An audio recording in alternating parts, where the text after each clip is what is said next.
I have been doing this for a very, very long time. And I sometimes feel as if I know as much now as I did when I started, which I think is not a bad thing, because it means I'm still really actively involved and I don't have what I guess goes as burnout, called burnout. A few things that I've learned, though, that I learned, I think, pretty early on, but have stuck with me, and I don't tire of them.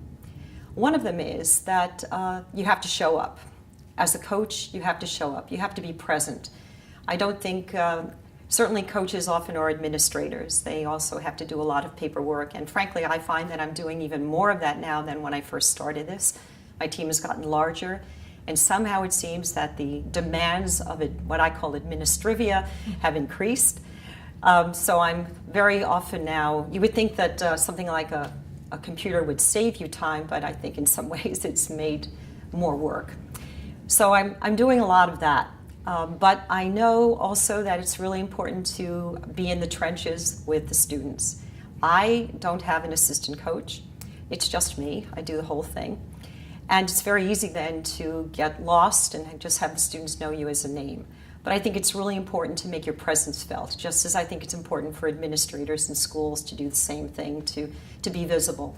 So I make a point of I have multiple things going on every afternoon at my school, and kids are farmed out in different classrooms, often working with captains. And that's another thing I learned. I'll get to that in a minute. But I'm there. They know who I am. I check in. I listen to them. I make sure I hear everybody at different stages in their development in the course of a year. The other thing, and I think it's related to showing up, is as a coach, I think you need to stick with it. And it's an advice I would give to kids as well. Like, don't give up. If something's not going well, you just keep going back to the drawing board and trying to kind of reinvent something or to tweak it in ways that'll make it better. It's also advice I would give to younger coaches that if your team is not successful to start with, it will get there. You just need to plug away at it. Another thing that I've learned that I think is really important is don't ever be afraid to ask questions of other people who do what you do.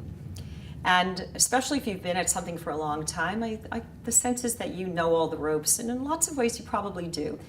But just as I feel you can sit in a class in a subject that you perhaps feel an expert on and always learn something, I really believe you can always learn something from everybody. And so I would really encourage coaches to try to watch what other coaches do. I had the really good fortune when I was younger of working at summer programs with some of what I considered to be still historically iconic coaches, and I loved watching them. I like being a student. And I think as a coach you have to be a student as well. And another thing I would say is empower your own students. When you have, especially if you have a large program, what students can do for other students is pretty amazing. And of course, I think what they've done is they've actually learned from you. They've kind of watched you, surreptitiously. Perhaps they've just picked up your habits. I remember, for example, I'll give you a clothing habit that Pam Katie Wyckoff, and when Pam was coaching actively at Apple Valley, you always knew the girls because they had a certain sort of dress code. And I think a lot of that came from her style, and it was a great style.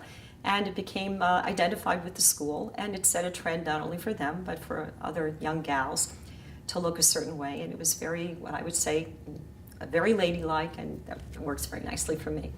So people watch you, your students watch you, so you're always kind of on show. And you hope that you set good standards for them, and then they go and they sort of take over the mentoring of younger ones, acting in captain's positions or just older students advising younger ones. And it's important. They learn, we all know this, that you learn not only through performing, but you learn through coaching. And I've always found that the kids who have been in those positions have really become better themselves, and not just as performers, but of course as mature young people. So those are some of the things that have stuck with me and that I believe I live by.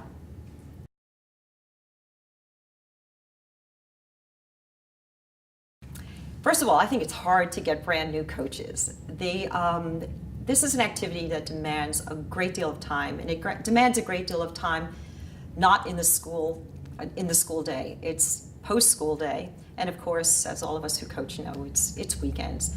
So assuming I could rope somebody in to do this, one of the things I would say is don't be afraid to start small. Sometimes people think they need to have a full-fledged team or that they need to have a team that immediately will be successful, but you can start very small, start with one event. And it's been actually, I know I started by helping out in my own school. There was already a team in place. It was very small. And some students that I had knew that I had done a little of this in high school and college. So they said, can you help us out? And I just started working on interp events with them. And then when I took over the program, that was sort of my focus. But I had been a debater mostly in high school and college, so that came later.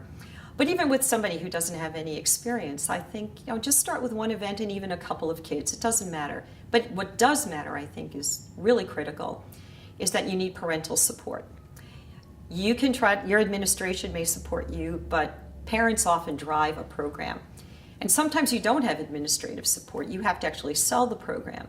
So you need a couple of vocal parents who are willing to go to the administration and say, we would really like to start this, and we are willing to help out in judging capacity. And it's very hard to say no to parents because, at least in public schools, they are taxpayers.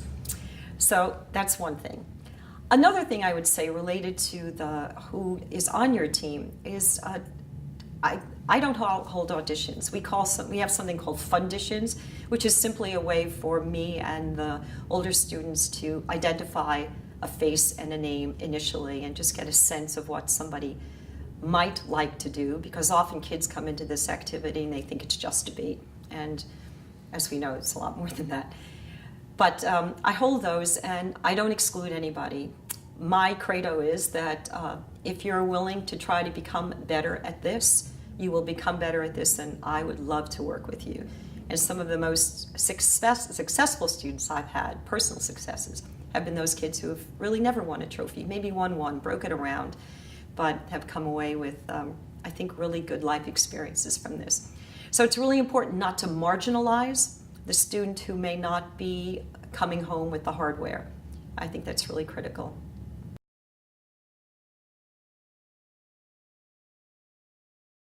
I love the interpretive events, and so we have dramatic interp, humorous interp, duo interp, at least in my neck of the woods in New York, and oral interp, which is prose and poetry reading, and I know there are so many other mutations of those. I have found over the years that even though I think people identify me as an interp coach, I find it harder and harder to coach two of those. Well, oral interp I'm still fine with. I know that's not an NSDA event, but it may become one. So I won't talk about that too much, but drama I feel good with. Humor and duo, a friend of mine who coaches at Stuyvesant, who I have a great deal of respect for, Julie Scheinman, she and I often say, like, we wouldn't know how to do this anymore. It has become, at least in my mind, kind of choreography and classes in mime and vocal effects. So while I admire what people have been able to do, maybe I'm a little too old school for that. But regardless of the event, I think two things make a good performance for me. Two big things, whether they're humorous or serious. One of them is honesty. I think you want a performance to feel unforced and true. And that's a hard thing to define, but it doesn't mean over the top. It doesn't mean overly restrained, but I think it means something that you feel is coming from someplace really deep and true inside the performer and is not presentational, I guess is the best way I can put it. It will have presentational elements, of course, but it is the performer trusts, and as a coach, I think this is what you work for, to get the performer to trust the legitimacy of the emotions that are being felt at the time, instead of trying to wow people with something. So I think you want to be as true to the text as you possibly can be, rather than to create an effect that you think will bowl people over. And the place to go for material, I think, is really interesting now. I find it actually harder. You would think with all the avenues that people have open to them for places to find material would be easier. But now there's so much availability for so many things that it's difficult to localize. I actually kind of miss the days when you could go to a library, and look through some books to find some nice scenes for things. Now, because of the internet, we know that there's a proliferation of material. And I'm still, I guess, a little old school, and for plays, for interp events, I still like to go to the plays. Memoirs, of course, are a really good place to look for things. So while in some ways the opening of avenues of resources, research avenues, has expanded, it's become more difficult, I think, to find what I would consider the really good thing. But it's also more interesting because the availability, there's so much availability of things. And students, one of the great things I think about interp, some people I think give it a little bit of a short shrift because they think you don't really maybe have to be as smart or intelligent or as worldly if you're doing an interp event, but you've got to read a lot. I mean, you have to forage through a lot of material to find good stuff. And then when you find it, of course, rarely do you get the good 10-minute cutting. That doesn't happen. So you have to edit. And for editing, there's so many things to say, but I think the most important thing is you have to find the story inside the story that you wish most to tell. And then you find the high point of that, and then you have to find a way to get there. And how you do that, that's very specific, I think, and specific to the material that you're looking at. But you need to find that arc, good performances. People ask about what do you want in an essay. Well, I always say you want a beginning, a middle, and an end. That's what you want in everything. You want to start somewhere, take somebody somewhere, and then leave them in a place where they feel that they've had an experience, in this case for about 10 minutes. So that's it. But I need to go to some choreography, learn how to choreograph and do funny sounds.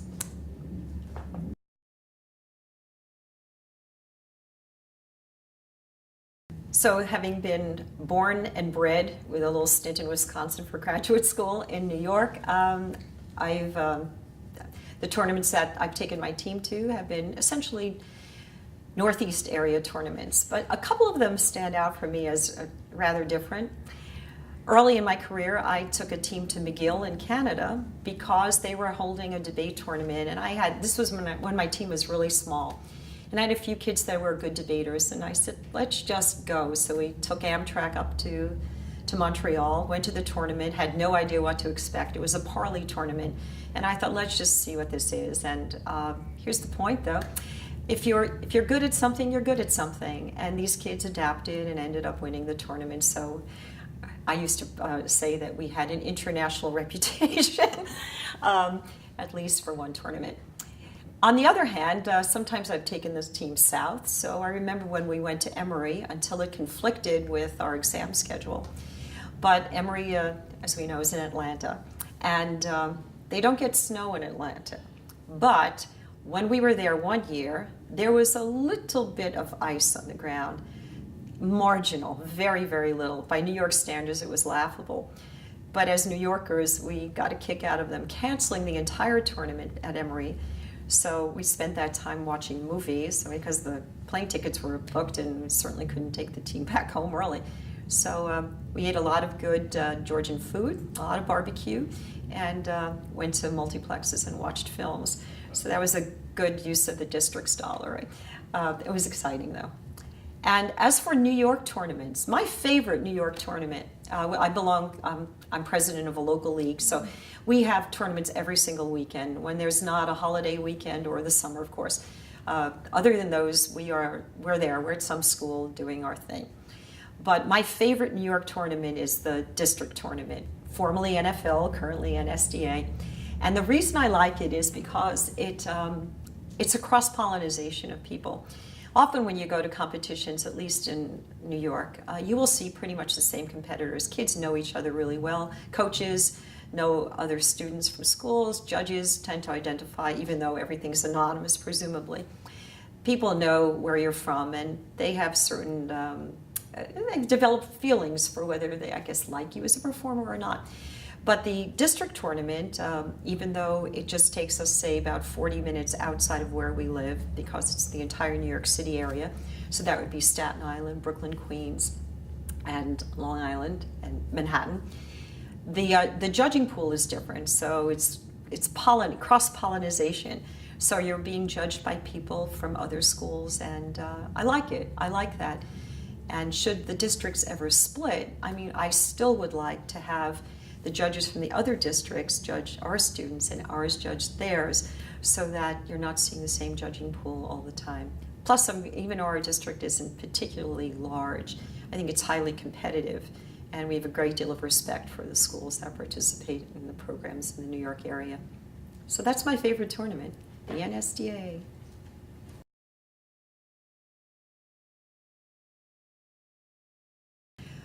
One other tournament I attended, I remember pretty vividly. Well, it's actually a tournament that we attend every year, but a couple of times that we were there was slightly different from others. So, and that's the Harvard tournament.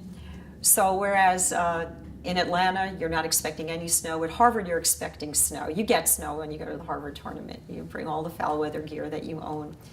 But my students love that tournament, and I understand why, and I like it as well. Well, A, you're in Cambridge, which is a wonderful place to be.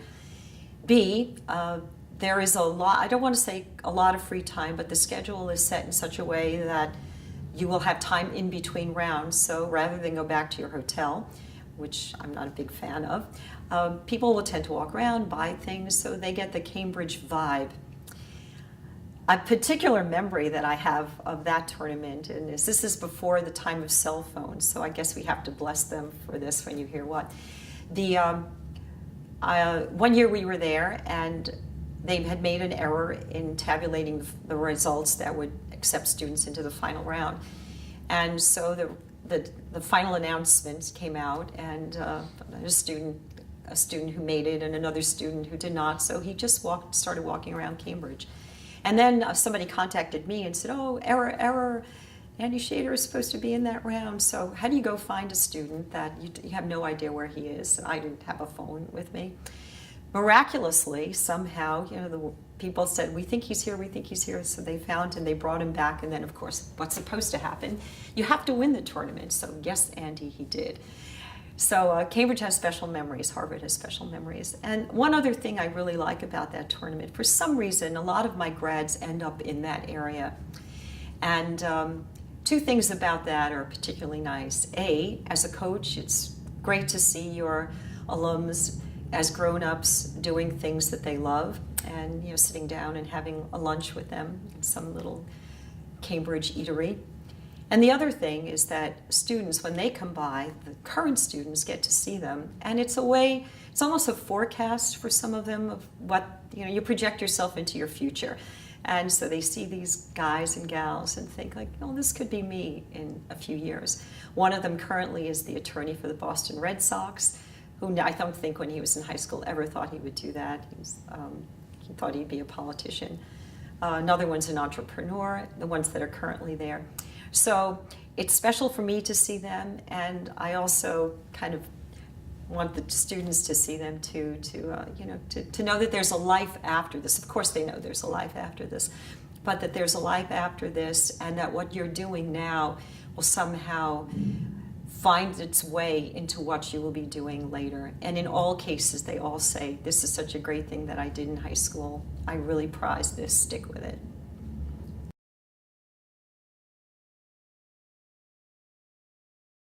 I've always said I don't really have a really good memory. I'm in awe of people that can take you back to the particulars of any particular event. I'm not like that, but I have several memories of different sorts that I think are good, and they kind of tap into different things. One memory is, it's a particularly personal memory. And when you coach, you spend a lot of time with students. All of us who do this know it. And you know them after hours, for sure. I'm sure more than any other teacher, you know these students because you see them on almost a daily basis, plus a weekend basis. So no matter what you think of your influence on them, somehow it has to be there. And I remember when my husband died, 3 of my students came from pretty far away for the funeral. They just flew in because they wanted to be there. And that meant a lot to me. And a whole bunch of others that were local came to the funeral as well. But that these 3 gals had, managed to take plane rides, and one even came with her mother, who was not living in the area anymore. That was nice. And they knew him because he used to come and judge all the time and drive the bus when we were allowed to drive the school buses. We're not where I am anymore. You have to have professional drivers. But we both took exams in order to drive the bus. So, we're behind the little yellow school bus. It was a great image. Another memory that sticks with me a great deal is, I have a couple of students who have done pretty well professionally. They have, fairly big names. One of them, I'll just mention one right now, Idina Menzel, who still will joke about that she did this in high school, and she thought she'd be a serious actress, but she ended up being a Broadway star who's more known for her voice and her songs in Frozen than she is for acting. But she credits this a lot, and it's great to hear that, that somebody with a strong professional career sees a lot of merit in what she did when she was younger. And probably I think the memories that mean most to me are the memories of individual students, and one just happened a few days ago, who are grateful for having done this, even though they did not do, I guess by competitive standards, very well. The shy kid who will come up to you and said, I couldn't stand up in front of a room when I came into high school, and now I feel so much better about it. The ones I said earlier that it's important, I think, to show up, and the corollary to that is to stick. And the kids who stick, regardless of how well they do, they touch me the most, because I know they got something from it, not just the camaraderie of their friends, but they got a skill set that they'll be able to parlay into almost anything.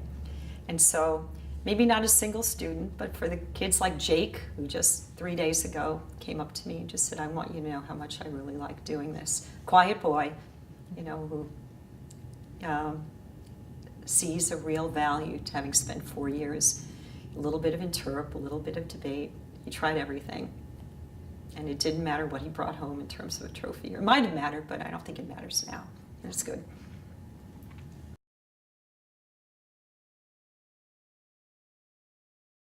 Just as students look up to upperclassmen for, this is who I want to be. Well, I was like that for a long time. I still am. There are still people that, even though I've been doing this forever, that I consider iconic, and I used that word before, but that I want to be like you.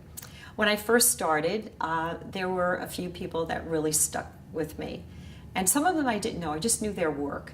So Mildred Pavedo from Texas. I watched girls do dramatic interp pieces. And I just said, whoever is working them is doing something really wonderful.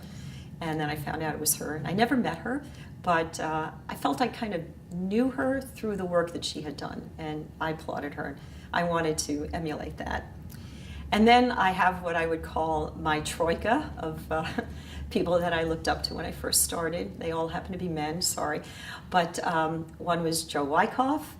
Another was Randy McCutcheon, and Lanny Naglin. And I didn't know them, of course, when I started. I just knew that they were names, and everybody would sort of say their names with hushed awe. And eventually I got to meet all of them and have worked with them. Spent a lot of time working with the Naglins, Lanny Naglin, and in all cases what I found was they, and Lanny, I'm sure, were he still with us, would still be doing this. But all of them were in the trenches with kids. That's another thing. I spoke about that earlier, that they were hard workers, and that's the lesson I think kids take away from you, that you are a hard worker. I hope so anyway, and that I will do the same, and I'll make you proud. And I worked with a coach close to me who certainly had a very big reputation, and he was a very big man, literally too, and that's Richard Sadako at nearby Bronx High School of Science. And Richard Sadako was a piece of work, and he could elicit a lot of, I think, contrary feelings in people. He was a tough man. Richard was a tough man. I mean, I knew him well because we saw each other frequently. And he was somebody who, larger than life, Dickensian, Although I think probably what he would like to have been known as Falstaffian. I think that was probably his hero character from Shakespeare, John Falstaff. But he was also a man who had a dog and would bring the dog to the tournaments with him. Pooh, I remember his name, P-O-O. And very, very kind to the animal. A guy who could, on the drop of a dime, kind of turn on you in some moments. But if you turned around and you just told him, oh, you were a little out of line here, don't talk to me that way. He found a great deal of respect for you. I think if you were honest with Richard, you would get honesty back from him. I know you would. And he's definitely left an imprint on the New York community and beyond that. But many of us still think of him, and we tell stories about him all the time. I was just at a dinner the other night, and there was only one other person besides myself there who knew Richard. But we spoke about him for about a half an hour, and the other 3 people that were with us all ended up joining in the conversation, regardless of the fact that they didn't know him at all. So he was a wonderful character.